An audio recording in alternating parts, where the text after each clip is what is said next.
بعد إقصائها تعس في ليلة نهائي البطولة العالمية. أنا نقول إنه مؤامرة. أنا ما خلقتش روحي ولا أنا درت هذا الشيء في روحي أنايا، هذا الشيء رباني وهذه خلقة الله. كاين الناس تآمرت على الجزائر باش ما يطلعش علم بلادنا وما ندوش الميدالية الذهبية. كاين زوج بلدان هنايا نكررها ونقول ونزيد نعاودها إنه كاين زوج بلدان هنايا ماش حابين الجزائر تدي ميدالية ذهبية. كاين حتى أطراف داخل الوطن ماش يحوسونا نربحوا ولا نطلعوا على بلادنا ولا نجيبوا ذهبية.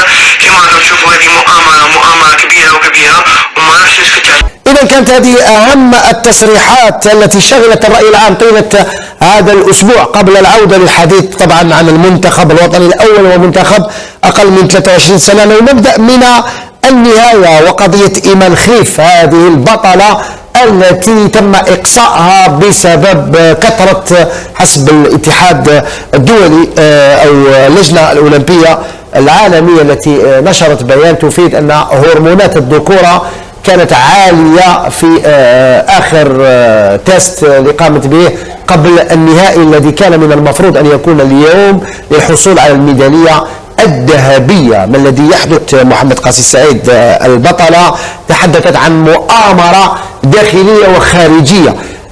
دليل أن هذه البطلة فازت بالكثير من البطولات، آخرها الميدالية الفضية في اسطنبول في بطولة العالم منذ تقريبا منذ أشهر، فازت في بطولة الألعاب البحر الأبيض المتوسط.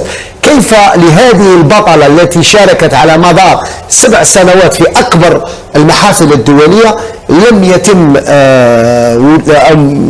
يجد أي ملف طبي يتحدث على هذه الهرمونات إلى غاية وصولها لنهائي بطولة العالم أول أمس؟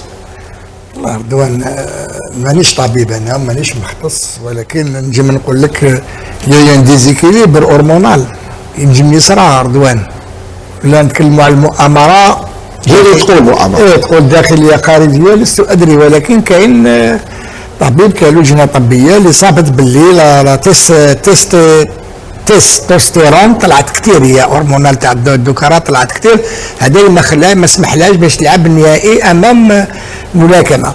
ولكن تبقى دائما نقول بلي لو ديزيكيليبر هرمونال هذا يحدث خاصه في رمضان، يعني ولو هي بعيده على الجزائر، ولكن هذا الشيء كان فيه طعن. على كل حال سيصدر قرار بعد 3 إلى 4 أيام، ولكن الذي حدث أنه عشية النهائي بعد ما تأهلت للنهائي، لماذا هذه الهرمونات ما ظهرتش في النصف النهائي، في الدور الربع النهائي لما فازت من قبل ببطولات كثيرة؟ لماذا توصل حتى النهائي باش تكون؟ انت قلت لي لست طبيب والان راح لا انا قلت لك الديسيكليبر هذايا كان ما نجيش، نقدر ما نجيش. انا اعتقد حتى انا نمشي مع نظريه المؤامره بين قوسين، لانه ماهوش من الطبيعي انه واحد يقعد 7 سنوات وهو يلعب في المستوى العالي وبعد دوسنكو ظهرت هذه الهرمونات. علي بن شيخ لما يشوفوا صور بعض ليزاتليت ايضا، علاش هذو ما عندهمش هرمونات مثلا تاع الذكوره عاليه؟ يعطينا بعض الصور مثلا.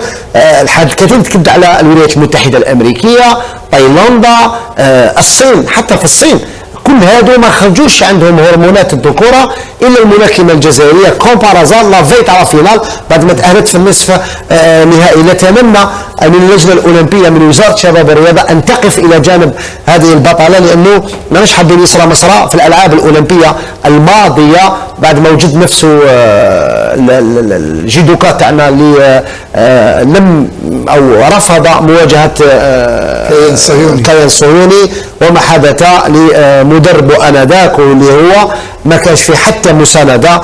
نتمنى ان تكون ايمان خليف عندها مسانده من طرف الدوله الجزائريه. علي بن شيخ، ما رايك في كل ما حدث؟ انا ما هنا ما عندي ما نقول لك، لان كي قاسي كي انت راكو تكلمتوا على كل شيء. نتمناو نستناو لي ريزولطا بيسك دارت الطعن، نستناو لي ريزولطا واش يقولوا.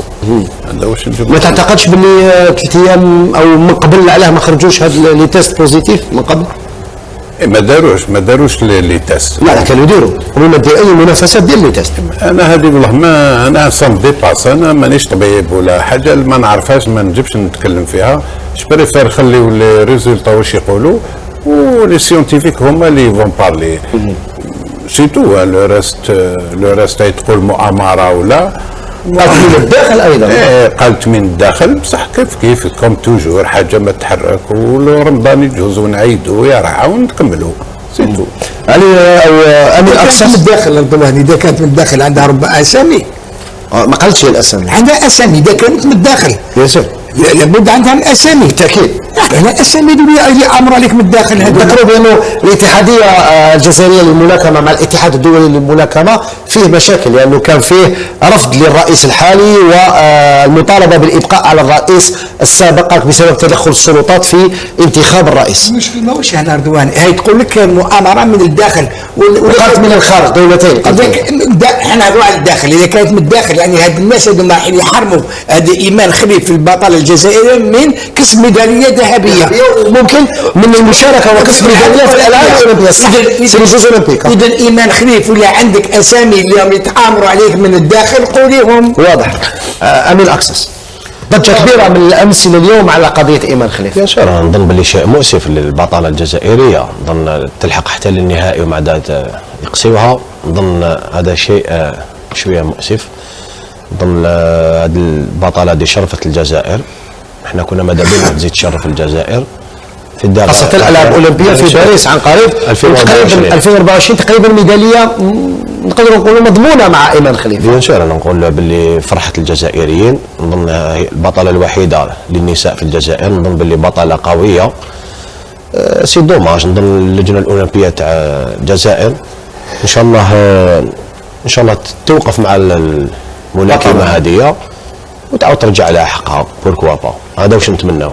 حصلت الملاكمة الجزائرية إيمان خليف على الميدالية الفضية في بطولة كأس العالم أو بطولة العالم للملاكمة النسائية في عام 2022، وفازت هذا العام في 4 مباريات للوزن المتوسط في البطولة العالمية المقامة في الهند، فاحتفل بها الجزائريون وهنأها رئيس البلاد. الجميع كان ينتظر مشاركتها في المباراة النهائية، لكنها أبلغت قبل يومين من تاريخ المباراة بحرمانها من المشاركة.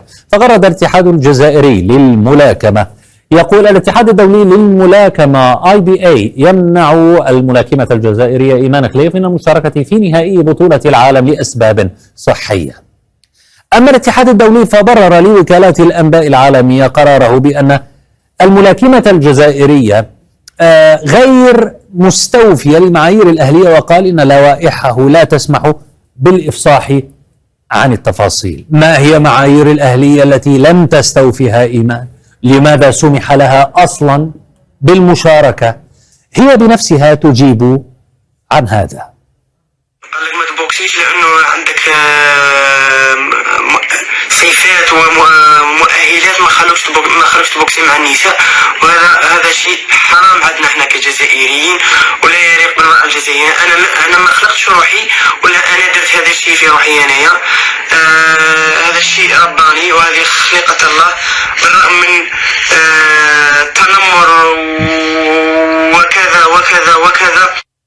الجزائريون انزعجوا من إقصاء الملاكمة التي تمثل بلادهم، وتفاءلوا بشكل كبير كانوا في فوزها في البطولة العالمية. أبدأ من هذه التغريدة لقادر يقول لك: ما حدث لإيمان خليف سقطة أخلاقية وكارثية رياضية بعد اجتياز كل الأدوار بجدارة. لم يبقى للاتحاد الدولي للملاكمة سوى ورقة الإقصاء، حرمان البطلة الجزائرية من حقها في المبارزة لأسباب صحية. علي تواني يقول لك: كان من المفروض إجراء التحاليل قبل بداية أدوار المونديال. إذا كان الاتحاد الدولي على حق فما هو مصير الملاكمات التي خسرنا مع إيمان؟ نوفل تغريبة يقول لك: نوفل الطاقم الطبي المرافق للبطلة يتحمل مسؤولية الإقصاء كونه المشرف على المكملات الغذائية التي تتناولها خلال التدريب، هذا دون الأخذ بالأسباب الأخرى.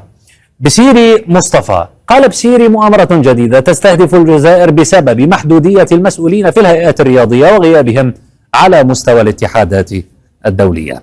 كانت الملاكمة الجزائرية ستلعب في المباراة النهائية ضد الملاكمة الصينية يانغ لي، لكن بعد إقصائها جرى تصعيد التايلاندية سوانا فينغ لتكون في المباراة النهائية. لكن اللجنة الأولمبية الجزائرية أعلنت دعم إيمان، قالت سنتكفل بالمرافقة الطبية لبطلة إيمان خليف ودعمها في تحضيراتها استعدادا للدورة الأفريقية المؤهلة لأولمبياد باريس 2024.